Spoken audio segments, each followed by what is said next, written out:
Bismillahirrahmanirrahim. Assalamualaikum warahmatullahi wabarakatuh.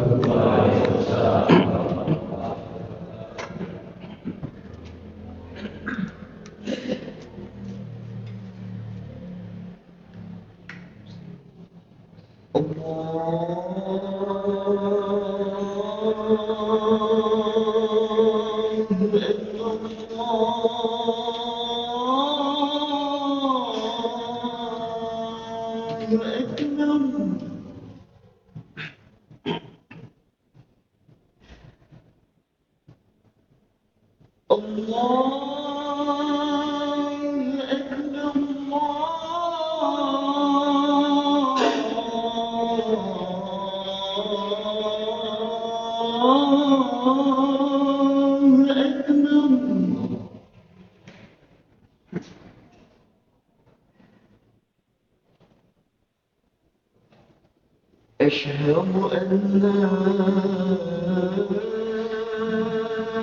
إله إلا الله.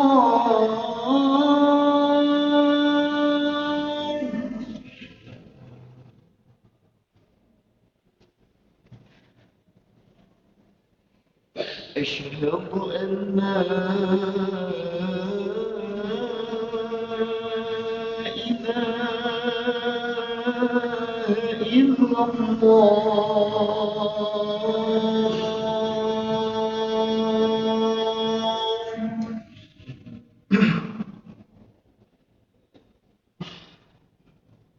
أشهد أن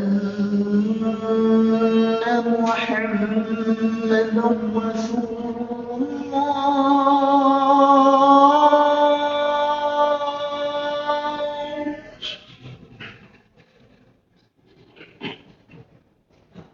أشهد أن محمدا رسول الله.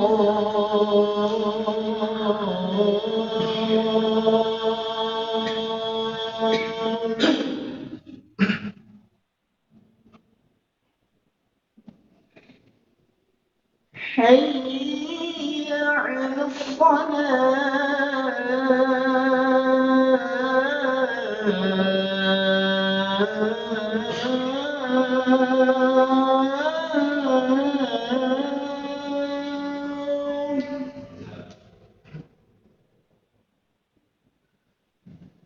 حي على الصلاة.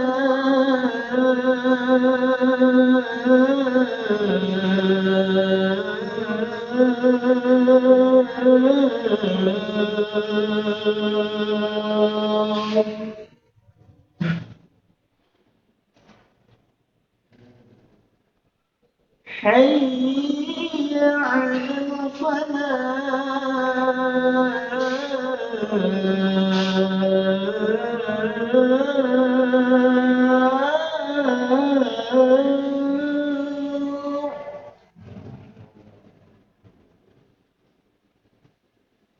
حي على الفلاح.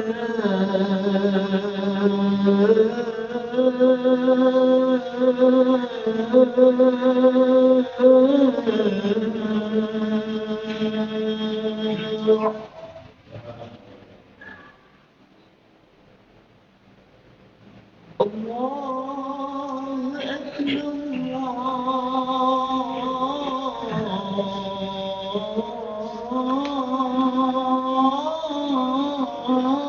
الله أكبر.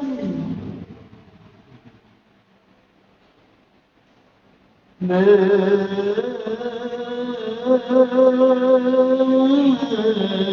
إله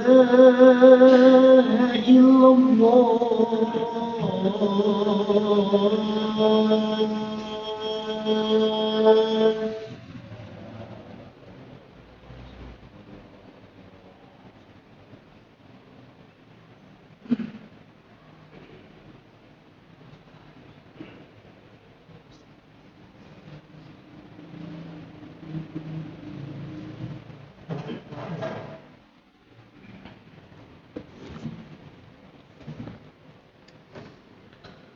الحمد لله الذي أعزنا بالإيمان به وهدانا إلى عظيم شريعته وأسعدنا باتباع أفضل رسله.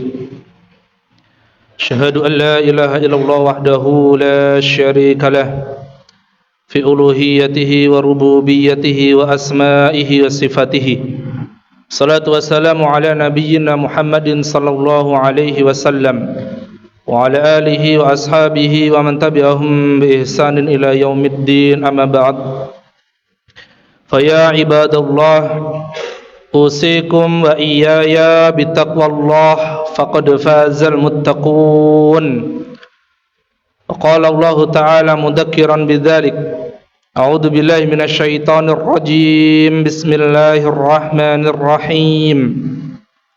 يا أيها الذين آمنوا اتقوا الله حق تقاته ولا تموتن إلا وأنتم مسلمون. يا أيها الناس اتقوا ربكم الذي خلقكم من نفس واحدة وخلق منها زوجها وبث منهما رجالا كثيرا ونساء واتقوا الله الذي تساءلون به والأرحام إن الله كان عليكم رقيبا.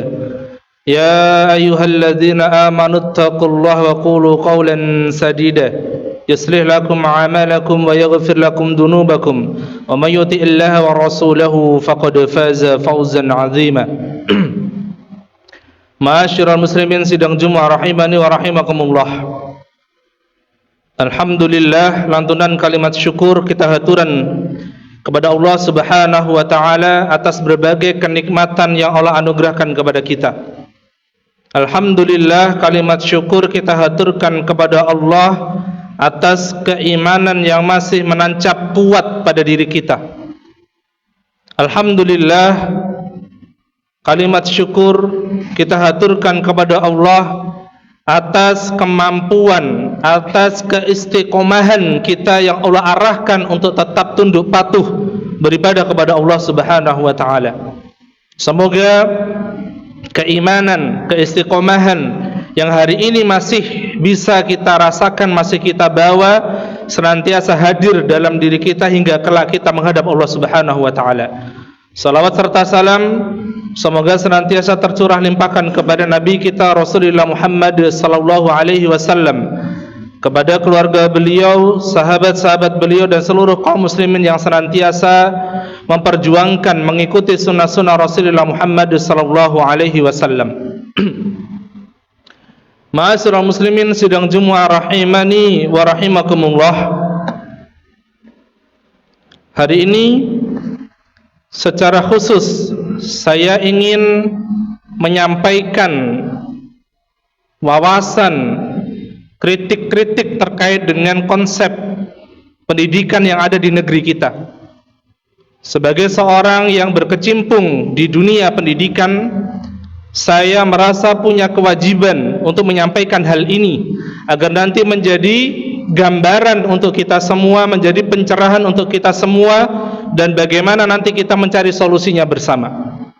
Ma'asyiral muslimin sidang Jumat rahimani wa rahimakumullah. Pendidikan di negara kita hari ini mendapat kritik yang sangat tajam, terutama terkait satu perkara, yaitu adab dan akhlak, di mana output pendidikan hari ini kita dapati anak-anak yang kurang adab dan tidak berakhlak. Padahal adab dan akhlak ini dulu yang menjadi tolak ukur kita terdahulu. Orang tua kita terdahulu bahwasannya suksesnya pendidikan orang tua, suksesnya kita menjadi orang tua adalah tatkala kita bisa menghadirkan anak-anak yang beradab dan berakhlak. Dan bahkan para ulama juga telah menarik garis lurus bahwasanya tujuan dari pendidikan adalah akhlak. Al-adabu fauqal ilmi. Sesungguhnya akhlak, adab, kedudukannya itu ada di atas ilmu pengetahuan. Adab dan akhlak itu lebih penting, lebih mulia, lebih dibutuhkan daripada ilmu pengetahuan, meskipun keduanya bisa beriringan. Namun ulama menegaskan al-adabu fauqal ilmi. Akhlak dan adab itu posisinya lebih didudukan daripada ilmu pengetahuan. Namun yang kita dapati hari ini, konsep pendidikan yang dicanangkan, dirancang oleh pemerintah kita menghasilkan generasi-generasi yang sangat-sangat memprihatinkan, di mana mereka sangat kurang perkara adab dan akhlak ini. Mungkin kemudian ada orang berdalih, saat ini pemerintah fokus membenahi, meningkatkan kualitas ilmu pengetahuannya. Saya jawab tidak begitu juga. Kritik tajam juga ada pada poin ini. Hari ini, jamaah sekalian, guru-guru SMP, guru-guru SMA itu dihadapkan pada masalah yang luar biasa. Tatkala inputan anak SD, inputan anak SMP ternyata tidak bisa baca dan tidak bisa tulis. Artinya sekarang guru-guru SMP itu tidak lagi mengajarkan pada teori-teori pendidikan, teori-teori apapun itu dengan tingkatan yang lebih tinggi. Namun guru SMP hari ini dipaksa untuk mengajari anak-anak lulusan SD sekedar membaca dan menulis, karena mereka lulus belum bisa baca dan belum bisa tulis. Matematikanya bahkan nihil. Konsep dasar matematika saja mereka tidak tahu. Lantas mana yang bisa dibanggakan dari output pendidikan kita hari ini? Mungkin ada beralasan, oh tidak apa-apa, itu kan ilmu umum saja, kita butuhkan ilmu agama. Dan ternyata mirisnya kita dapati fakta. Ada sebuah uji social eksperimen yang live itu di dalam video yang sekarang tayang di banyak media sosial. Anak-anak SMA, bahkan mahasiswa, ketika ditanya, mohon maaf, rukun Islam, rukun iman jumlahnya berapa, ada apa saja, mereka tidak tahu. Rukun iman ada berapa, mereka tidak tahu. Rukun Islam ada berapa, mereka tidak tahu. Apalagi suruh menyebutkan apa saja di dalamnya, mereka tidak tahu. La haula wala quwata illa billah. Maka ini sungguh sesuatu yang perlu kita perhatikan. Ya, kita sebagai orang tua yang tentunya punya anak, punya cucu yang nanti masuk ke lembaga pendidikan, perhatikan poin ini, karena ini adalah kritikan terhadap pendidikan kita hari ini yang memang dirasakan masalahnya hampir di seluruh lembaga pendidikan. Kemudian yang kedua, masalah terhadap dunia pendidikan di negara kita adalah konsep pendidikan di negara kita ini tidak mendewasakan, lambat mendidik anak-anak untuk siap menjadi orang-orang yang dewasa. Pendidikan hari ini mengekang anak-anak, meletakkan mereka seperti di dalam akuarium dan tidak memberikan mereka akses untuk hadir dalam problematika masyarakat. Mereka tidak diberikan akses untuk belajar memecahkan masalah-masalah di dalam masyarakat, di tengah masyarakat. Mereka hanya diajarkan, dididik untuk mengerjakan soal-soal ujian, bukan menyelesaikan soal-soal kehidupan. Mereka hanya mampu mengerjakan soal-soal ujian di kelas, di dalam ruangan yang sempit, dan mereka tidak mampu menuntaskan, menyelesaikan soal-soal kehidupan dan tantangan-tantangan kehidupan. Padahal kalau kita menilik pada sejarah dahulu, khotib-khotib itu adalah pemuda-pemuda di usia lulus SMA. Anak-anak yang lulus SMA sudah siap menjadi seorang khotib, seorang penyeru agama. Dan mereka mampu, mereka layak, kompetensinya unggul. Maka kemampuannya tidak diragukan, dia siap dan diapresiasi oleh masyarakat. Dulu Jenderal Sudirman diangkat menjadi panglima perang. Usia beliau saat itu 29 tahun. Muhammad Nasir saat beliau mendirikan lembaga pendidikan atau komunitas lembaga pendidikan, pada waktu itu beliau berusia 24 tahun. Kemudian Kiai Haji Agus Salim, tokoh yang luar biasa dari Padang, beliau dikirim oleh negara Indonesia menjadi seorang konsultan diplomat ke negeri Arab. Satu-satunya dari pribumi adalah Kiai Haji Agus Salim, dan beliau pada waktu itu berusia 20 tahun. Kiai Haji Imam Jarkashi, pendiri pondok modern Gontor Darussalam yang sekarang mendunia namanya. Beliau dulu mendirikan Gontor, embrionya Gontor pertama kali didirikan. Pada waktu itu Kiai Haji Imam Jarkashi itu usianya masih 16 tahun. 16 tahun. Kemudian beliau merantau kembali untuk menuntut ilmu, memperkaya ilmu agamanya, dan kembali ke Gontor untuk mengelola Gontor ketika beliau berusia 26 tahun. Artinya tokoh-tokoh bangsa kita dahulu sudah siap terjun, memberikan andilnya, mengeluarkan segala potensinya di tengah masyarakat tatkala mereka masih muda, masih belia.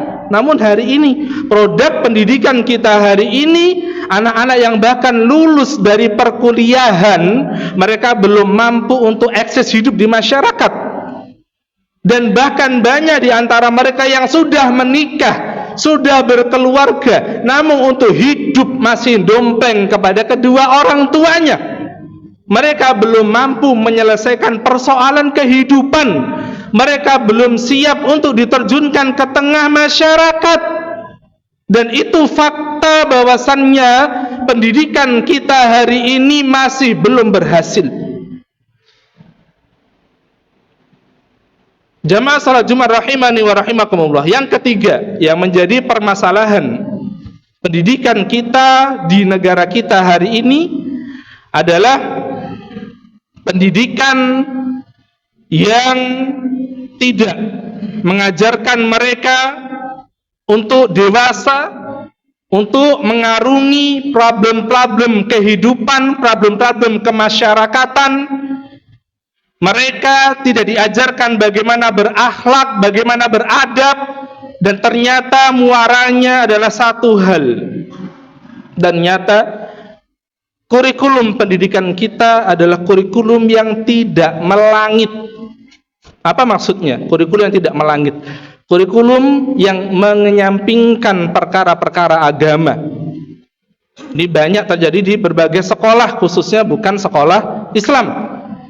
Kalau kita ingat, dan sehari ini pun masih terpampang jelas dalam buku-buku anak-anak kita yang dulu mungkin juga kita pelajari, ketika ada teks bacaan kebutuhan primer, kebutuhan sekunder, kebutuhan tersier, dikatakan di situ kebutuhan primer, kebutuhan pokok manusia yang tidak bisa ditiadakan adalah sandang, pangan, papan, adalah mereka bisa makan, mereka bisa minum, mereka punya tempat tinggal. Padahal ada satu perkara yang itu menjadi kebutuhan pokok manusia, yang kalau itu hilang berantakan kehidupan manusia, yaitu kebutuhan manusia untuk beribadah kepada Allah. Itulah kebutuhan primer manusia. Kebutuhan tertinggi manusia adalah kebutuhan dia beribadah kepada Allah Subhanahu wa ta'ala. Wa ma khalaqtul jinna wal insa illa liya'budun. Tidaklah aku ciptakan jin dan manusia kecuali tugasnya di dunia ini satu, kebutuhannya satu, yaitu beribadah kepada Allah Subhanahu wa ta'ala. Liya'budun, untuk beribadah, bukan liya'kulun, liyashrabun, untuk makan minum saja. Tatkala kita saum, kita puasa, bukankah kita menahan diri dari makan dan minum? Kita rela kelaparan, kita tidak makan, kita tidak minum. Untuk apa? Untuk beribadah. Dan bahkan Allah Subhanahu wa ta'ala berfirman, ala bidzikrillahi tatmainnul qulub. Sesungguhnya dengan beribadah, berzikir, mengingat Allah, hati menjadi tenang. Kebahagiaan itu letaknya pada hati. Sebanyak apapun makanan, sekaya apapun manusia, semewah apapun rumahnya, ketika hatinya tidak tenang, bagaimana dia bisa bahagia? Lantas orang mengatakan kebutuhan pokok itu makan minum saja, kemudian menghilangkan ibadah. Padahal dengan ibadah itulah yang menjadikan manusia tenang dan bahagia.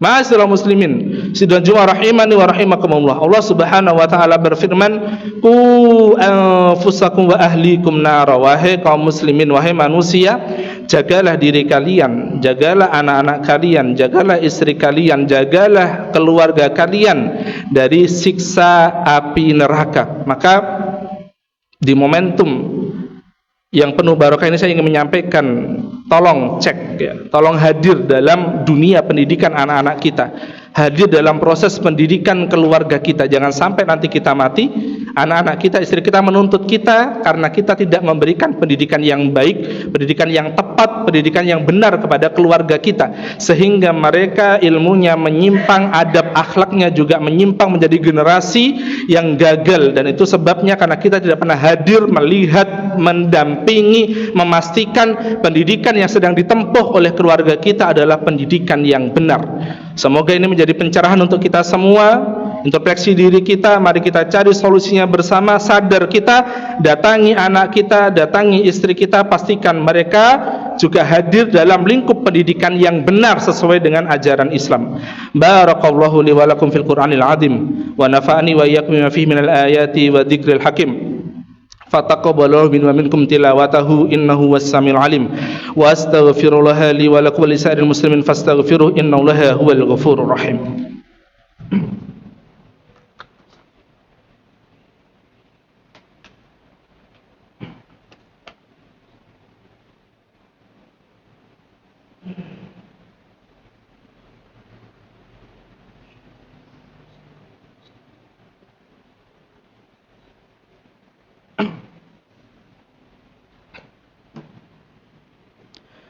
Innal hamdalillah nahmaduhu wa nasta'inuhu wa nastaghfiruhu wa na'udzu billahi min shururi anfusina wa min sayyiati a'malina may yahdihillahu fala mudilla lahu wa may yudlil fala hadiya lahu asyhadu an la ilaha illallah wahdahu la syarika lahu wa asyhadu anna muhammadan abduhu wa rasuluhu la nabiyya wa la rasula ba'dah.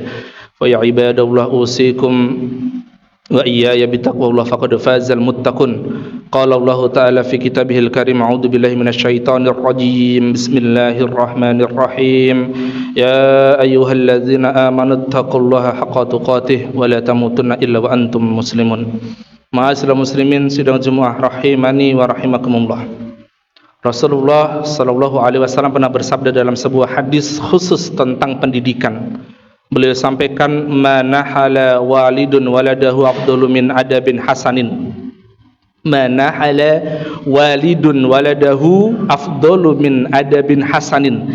Tidak ada pemberian, tidak ada hadiah yang lebih baik, lebih afdol, lebih mulia diberikan orang tua kepada anak-anaknya melainkan pendidikan yang baik. Tidak ada hadiah terindah di mata Allah, di mata Rasulullah dari kita orang tua kepada anak kita melainkan pendidikan yang baik. Maka pastikan anak-anak kita mendapatkan pendidikan yang baik. Jangan hanya kita menghantarkan mereka, menyerahkan mereka ke sekolah-sekolah yang kita percaya dengan sekolah tersebut. Silahkan dicarikan sekolah terbaik, sekolah Islam yang jelas kualitasnya. Namun jangan sampai kita absen dari pendidikan mereka ketika di rumah. Hadirkan pendidikan keluarga. Hadirkan pendidikan keluarga di mana kita sebagai kepala sekolahnya, di mana istri kita sebagai gurunya.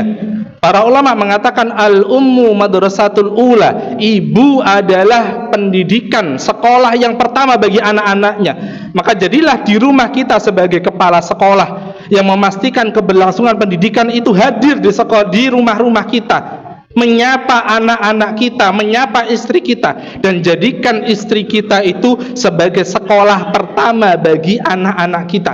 Sehingga pendidikan anak-anak kita bukan hanya di sekolah, di rumah mereka juga kita pastikan mendapatkan pendidikan yang terbaik, yang kita bisa kontrol, kita bisa lihat, kita bisa dampingi setiap harinya. Karena kita sebagai seorang laki-laki kepala keluarga, kita punya tanggung jawab terkait perkara tersebut. Jangan sampai kita fokus mencari harta, fokus mencari ma'isyah, mencari penghasilan untuk menyekolahkan anak kita, ternyata pulang kita tidak hadir, dan ternyata naudzubillah anak kita mendapatkan pendidikan yang tidak tepat, yang outputnya sebagaimana saya sampaikan tadi. Naudzubillahi min dzalik. Maka pengingat terakhir untuk kita semua, ayo mulai kita tata keluarga kita, kita hadirkan dalam rumah kita itu adalah madrasah. Ya. Baiti madrasati, rumahku adalah sekolahku, dan ibunya menjadi gurunya, bapaknya menjadi kepala sekolahnya. Semoga ini bisa menjadi pencerahan untuk kita semua dan bisa menjadi pengingat kita tidak lepas diri, kita tidak melepaskan anak-anak kita sekedar ke sekolah-sekolah tanpa kita hadirkan pendidikan di rumah kita. Innallaha wa malaikatahu yusholluna 'alan nabi ya ayyuhalladzina amanu shallu 'alaihi wa sallimu taslima. Allahumma shalli 'ala Muhammad wa 'ala ali Muhammad kama shallaita 'ala Ibrahim wa 'ala ali Ibrahim wa barik 'ala Muhammad wa 'ala ali Muhammad kama barakta 'ala Ibrahim wa 'ala ali Ibrahim innaka Hamidum Majid. Allahumma ighfir lil muslimin wal muslimat wal mu'minin wal mu'minat al ahya'u minhum wal amwat innaka sami'un qaribun mujibu da'wat ya qadiyal hajat. Allahumma a'izzal islam wal muslimin wa adil syirka wal musyrikin. Allahumma ansur ikhwanana al muslimina fi Filistin. Allahumma ansur ikhwanana al muslimina fi Gaza wa fi kulli makan ya rabbal alamin. Allahumma a'inna على ذكرك وشكرك وحسن عبادتك. اللهم إنا نسألك رضاك والجنة ونعوذ بك من سخطك والنار. اللهم اكفينا بحلالك عن حرامك واغننا بفضلك عمن سواك. ربنا هب لنا من أزواجنا وذريتنا قرة أعين واجعلنا للمتقين إماما. اللهم اجعل أولادنا وتلاميذنا من أهل التقى ومن أهل الخير ومن أهل العلم ومن أهل القرآن ومن أهل الجنة يا رب العالمين. اللهم لا تدع لنا ذنبا إلا غفرت ولا دينا إلا قضيت ولا هما إلا فرجت ولا مريضا إلا شفيت ولا حاجة من حوائج الدنيا إلا فرجت. اللهم أصلح لنا ديننا الذي هو عصمة أمرنا وأصلح لنا دنيانا التي فيها معاشنا وأصلح لنا آخرتنا التي فيها معادنا واجعل الحياة زيادة لنا في كل خير واجعل الموت راحة لنا من كل شر. اللهم أرنا الحق حقا وارزقنا اتباعه وأرنا الباطل باطلا وارزقنا اجتنابه. ربنا تقبل منا إنك أنت السميع العليم وتب علينا إنك أنت التواب الرحيم. ربنا آتنا في الدنيا حسنة وفي الآخرة حسنة وقنا عذاب النار. سبحان ربك رب العزة عما يصفون وسلام على المرسلين الحمد لله رب العالمين. عباد الله إن الله يأمر بالعدل والإحسان وإيتاء ذي القربى وينهى عن الفحشاء ومنكر البغي يعظكم لعلكم تذكرون. فاذكروا الله العظيم يذكركم واشكروا على نعمه يزدكم ولا ذكر الله أكبر والله يعلم ما تصنعون. أقم الصلاة.